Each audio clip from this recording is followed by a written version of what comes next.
But the angel of the Lord called out to him from heaven, Abraham, Abraham, here I am.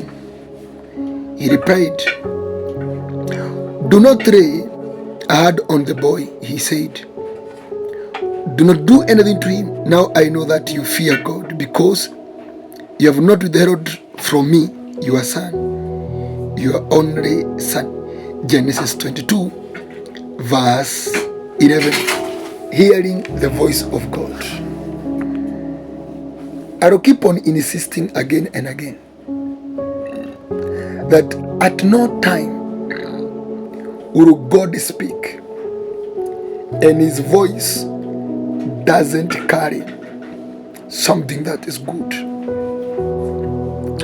If you look at the voice of the angel of the Lord, remember, this angel of the Lord is not a natural angel, because this angel of the Lord is one that is described in verse 1. Sometime later, God tested Abraham.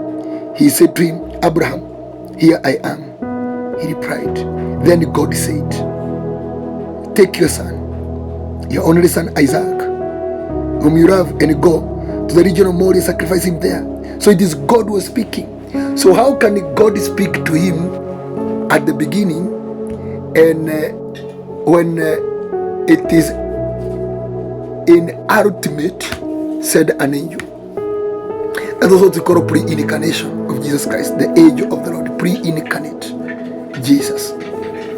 This is what I wanted us to get. When the Lord spoke to Abraham, look at what the Lord said in verse 16. And he said, I swear by myself, declares the Lord,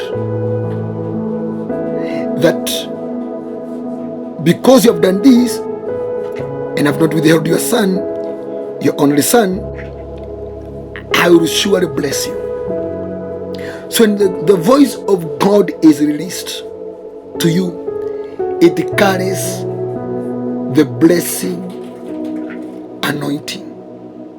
Remember, blessing is not something God gives you. It is an ability. It is an ability God gives you now to do that. For instance, Deuteronomy 8:18. For it is God who gives you the ability to produce wealth. So he is saying, I will surely bless you. So the moment you shall hear the voice of God, that voice carries blessing frequency. Number 2 is saying, I will make your descendant as numerous and in the sky and the sand on the seashore. Number 2, when the voice of God speaks to you, it carries the grace of innumerable, or it carries the grace of immeasurability or unlimited grace. He is saying multiplication, increase in numbers. Number 3, he is saying your descendants will take possession of the cities of their enemies. When the voice of God speaks, that voice carries empowerment to be above your enemies. Your descendants will possess the cities of their enemies. What does that tell you? When the voice of God speaks, immediately that voice releases into you possessing or plundering power, acquiring ability. Possess there was taking by force, by fire. That one you shall find it in the voice of God. Something else highlighted there is, and through your offspring, in a singular offspring, so a single person, all nations on the earth will be blessed. So meaning, when the voice of God speaks,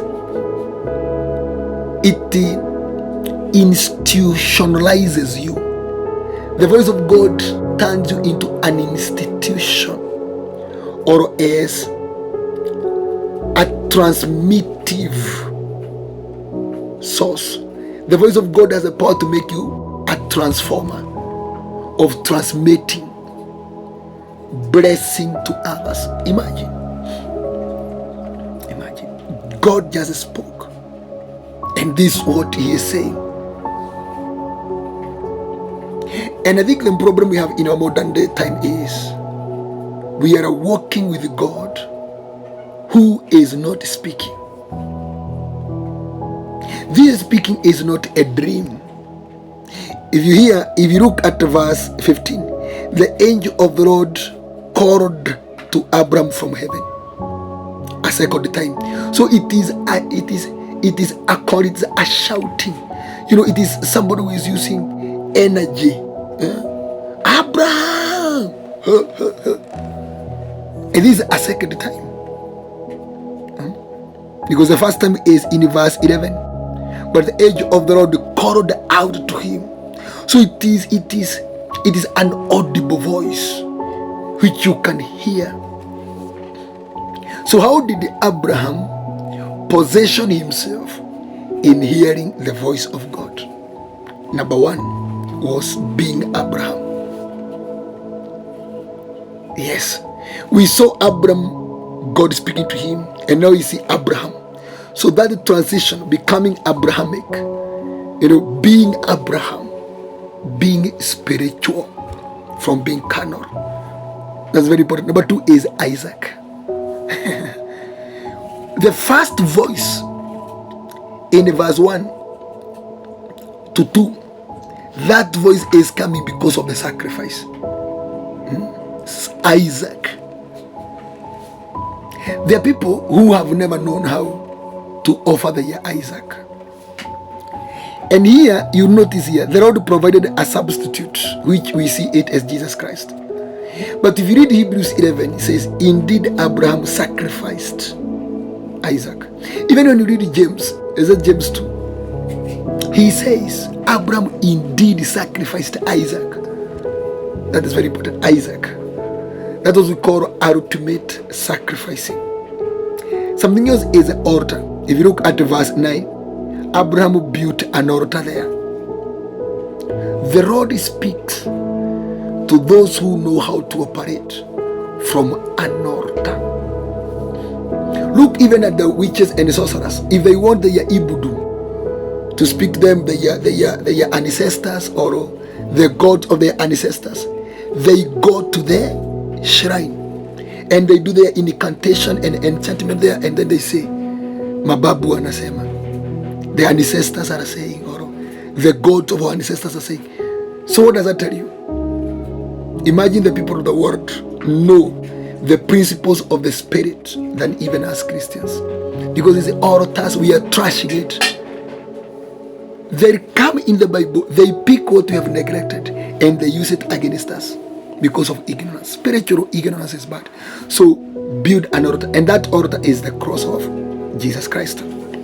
If you look something else there, he says, now I know you fear God. In verse 12, now I know you fear God. If you want God to speak to you, know the art of the fear of God. God does not speak to hard-headed. Something else, if you look at verse 18, last part, he said, because you obeyed me. If you want God to hear you, you must learn how to do full obedience.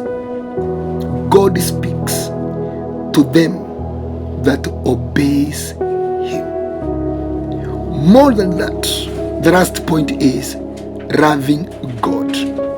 This was a test of love. For the Lord said, the Son whom you love. So it was a test of love. Intimate agape love. Remember, this is a son you love, the only son, Isaac. That is typology of Jesus Christ. That is a type of Jesus Christ. But love, you are deep intimacy to God. That love can make God speak to you.